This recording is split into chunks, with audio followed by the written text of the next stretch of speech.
Hi friends, welcome to ಆದರ್ಸ್ kitchen. ಬನ್ನಿ friends, ಇವತ್ತಿನ ವಿಡಿಯೋದಲ್ಲಿ ಮಾವಿನಕಾಯಿ ಚಟ್ನಿನ ಹೇಗೆ ಮಾಡೋದು ಅಂತ ನೋಡೋಣ. ಅದಕ್ಕಿಂತ ಮುಂಚೆ ನಮ್ಮ ಚಾನಲ್ಗೆ ಸಬ್ಸ್ಕ್ರೈಬ್ ಮಾಡಿರೋರೆಲ್ರಿಗೂ ಥ್ಯಾಂಕ್ಸ್. ಸಬ್ಸ್ಕ್ರೈಬ್ ಮಾಡದೆ ವಿಡಿಯೋನ ನೋಡ್ತಾ ಇದ್ರೆ ಈಗಲೇ ಸಬ್ಸ್ಕ್ರೈಬ್ ಮಾಡ್ಕೊಳ್ಳಿ. ಮಾವಿನಕಾಯಿ ಚಟ್ನಿ ಅನ್ನಕ್ಕೆ, ರೊಟ್ಟಿಗೆ, ಚಪಾತಿಗೆ ಎಲ್ಲದಕ್ಕೂ ತುಂಬಾನೇ ಚೆನ್ನಾಗಿರುತ್ತೆ.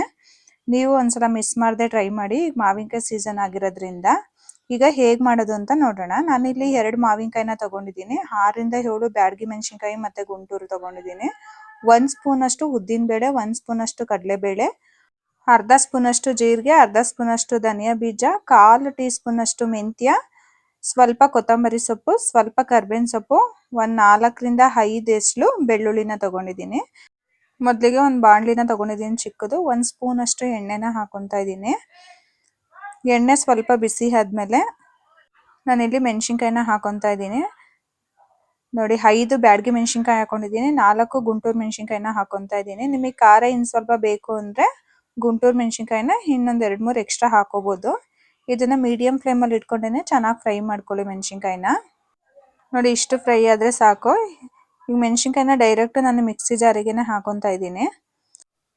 ಅದೇ ಬಾಂಡಿಗೆನೆ ನಾನು 1 ಸ್ಪೂನ್ ಅಷ್ಟು ಕಡಲೆಬೇಳೆನ ಹಾಕೊತಾ ಇದ್ದೀನಿ, 1 ಸ್ಪೂನ್ ಅಷ್ಟು ಉದ್ದಿನಬೇಳೆ. ನೀವು ಚಟ್ನಿ ಸ್ವಲ್ಪ ಜಾಸ್ತಿ ಮಾಡ್ಕೊತೀನಿ ಅನ್ನೋದಾದರೆ ಕಡಲೆಬೇಳೆ ಮತ್ತು ಉದ್ದಿನಬೇಳೆನ ಇನ್ನು ಸ್ವಲ್ಪ ಹಾಕೋಬೇಕಾಗುತ್ತೆ. 1/2 ಸ್ಪೂನ್ ಅಷ್ಟು ನಾನು ಜೀರಿಗೆನ ಹಾಕೊತಾ ಇದ್ದೀನಿ, 1/2 ಸ್ಪೂನ್ ಅಷ್ಟು ಧನಿಯಾ ಬೀಜ, 1/4 ಟೀ ಸ್ಪೂನ್ ಅಷ್ಟು ಮೆಂತ್ಯ ಕಾಳು. ಎಲ್ಲನೂ ಚೆನ್ನಾಗಿ ಫ್ರೈ ಮಾಡ್ಕೋಬೇಕು.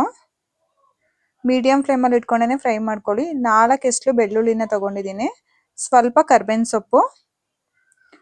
ಇದನ್ನೆಲ್ಲ ಚೆನ್ನಾಗಿ ಫ್ರೈ ಮಾಡ್ಕೊಳ್ಳಿ. ಮೀಡಿಯಂ ಫ್ಲೇಮಲ್ಲೇ ಫ್ರೈ ಮಾಡ್ಕೊಳ್ಳಿ. ನೋಡಿ, ಫ್ರೈ ಮಾಡ್ಕೊಂಡು ಆಗಿದೆ. ಈಗ ಸ್ವಲ್ಪ ಕೊತ್ತಂಬರಿ ಸೊಪ್ಪನ್ನ ಹಾಕೊತಾ ಇದ್ದೀನಿ. ಕೊತ್ತಂಬರಿ ಸೊಪ್ಪನ್ನ ಹಾಕೊಂಡು ಒಂದೆರಡು ನಿಮಿಷ ಬಾಡಿಸ್ಕೊಂಡು ಗ್ಯಾಸ್ನ ಆಫ್ ಮಾಡ್ಕೊಳ್ಳಿ. ಈಗ ತಣ್ಣಗಾದ್ಮೇಲೆ ಅದನ್ನು ಮಿಕ್ಸಿ ಜಾರಿಗೆನೆ ಹಾಕೊತಾ ಇದ್ದೀನಿ. ಮತ್ತೆ 2 ಚಿಕ್ಕ ಮಾವಿನಕಾಯಿನ ಈ ಥರ ಪೀಸ್ ಮಾಡಿ ಇಟ್ಕೊಂಡಿದ್ದೀನಿ. ನೋಡಿ, 2 ಮಾವಿನಕಾಯಿಯಿಂದ 1 ಬೌಲ್ ಆಗಿದೆ ಅಷ್ಟೇ. ತುಂಬ ದಪ್ಪ ಏನಿರಲಿಲ್ಲ ಮಾವಿನಕಾಯಿ. ರುಚಿಗೆ ತಕ್ಕಷ್ಟು ಉಪ್ಪು ಹಾಕೊಳ್ಳೋಣ. ಉಪ್ಪು ಹಾಕ್ಕೊಂಡು ನೀರು ಹಾಕೊಳ್ದೇ ಇರೋ ಥರನೇ ರುಬ್ಕೊತಾ ಇದ್ದೀನಿ. ನಿಮಗೆ ಬೇಕಾದರೆ ಸ್ವಲ್ಪ ನೀರು ಹಾಕ್ಕೊಂಡು ರುಬ್ಕೊಳ್ಳಿ. ನೋಡಿ, ಈ ಥರ ಸ್ವಲ್ಪ ತರಿಯಾಗಿ ರುಬ್ಕೋಬೇಕು. ತುಂಬ ನೈಸ್ ಪೇಸ್ಟ್ ಥರ ರುಬ್ಕೋಬೇಡಿ, ಸ್ವಲ್ಪ ತರಿಯಾಗಿರಲಿ. ನೋಡಿ, ಇಷ್ಟು ತರಿಯಾಗಿದ್ದರೆ ಸಾಕು. ಇದಕ್ಕೆ ಒಂದು ಒಗ್ಗರಣೆನ ಹಾಕೊಳ್ಳೋಣ ಚಟ್ನಿಗೆ. ಆಗಲೇ ಫ್ರೈ ಮಾಡ್ಕೊಂಡಿದ್ವಲ್ಲ, ಅದೇ ಬಾಂಡಿನ ಇಟ್ಕೊಂಡಿದ್ದೀನಿ. 1 ಸ್ಪೂನ್ ಅಷ್ಟು ಎಣ್ಣೆನ ಹಾಕೊತಾ ಇದ್ದೀನಿ. ಸಾಸಿವೆ ಮತ್ತು ಕರಿಬೇವನ್ನ ಹಾಕಿದ್ದೀನಿ, ಸ್ಕಿಪ್ ಆಗಿಬಿಟ್ಟಿದೆ ವಿಡಿಯೋ. ಸಾಸಿವೆ ಕರಿಬೇವು ಚಟಪಟ ಅಂತ ಸಿಡಿದ್ಮೇಲೆ ನಾವು ರುಬ್ಕೊಂಡಿರೋ ಅಂಥ ಚಟ್ನಿನ ಹಾಕೊತಾ ಇದ್ದೀನಿ. ಚಟ್ನಿನ ಹಾಕ್ಕೊಂಡು ಚೆನ್ನಾಗಿ ಒಂದು 5 ನಿಮಿಷ ಮೀಡಿಯಂ ಫ್ಲೇಮಲ್ಲೇ ಚೆನ್ನಾಗಿ ಈ ಥರ ಮಿಕ್ಸ್ ಮಾಡ್ಕೊಳ್ಳಿ. ನೋಡಿ, ಈ ಥರ ಒಂದು 5 ನಿಮಿಷ ಮೀಡಿಯಂ ಫ್ಲೇಮಲ್ಲಿ ಚೆನ್ನಾಗಿ ಈ ಥರ ಮಿಕ್ಸ್ ಮಾಡ್ಕೋಬೇಕು. 5 ನಿಮಿಷ ಆಗಿದೆ. ಗ್ಯಾಸ್ನ ಆಫ್ ಮಾಡ್ಕೊತಾ ಇದ್ದೀನಿ ನಾನು. ಈ ಮಾವಿನಕಾಯಿ ಚಟ್ನಿಗೆ ಬಿಸಿ ಬಿಸಿ ಅನ್ನಕ್ಕೆ ತುಪ್ಪ ಹಾಕ್ಕೊಂಡು ತಿಂತಾಯಿದ್ರೆ ಇನ್ನೂ ಒಂದು 2-3 ತುತ್ತು ಎಕ್ಸ್ಟ್ರಾ ತಿನ್ನೋಣ ಅನ್ನೋ ಅಷ್ಟು ರುಚಿಯಾಗಿರುತ್ತೆ. ನೀವು ಮಿಸ್ ಮಾಡದೆ ಮಾವಿನಕಾಯಿ ಚಟ್ನಿನ ಮಾಡ್ಕೊಳ್ಳಿ. ಹೇಗಿತ್ತು ಅಂತ ಕಮೆಂಟ್ ಮಾಡಿ ತಿಳಿಸಿ. ವಿಡಿಯೋ ಇಷ್ಟ ಆಗಿದ್ರೆ ನಿಮ್ಮ ಫ್ಯಾಮಿಲಿ ಫ್ರೆಂಡ್ಸ್ ಜೊತೆನೂ ಶೇರ್ ಮಾಡಿ. ಮತ್ತೆ ಒಂದು ಹೊಸ ರೆಸಿಪಿ ಜೊತೆ ಮುಂದಿನ ವಿಡಿಯೋದಲ್ಲಿ ಸಿಗ್ತೀನಿ. Thank you for watching.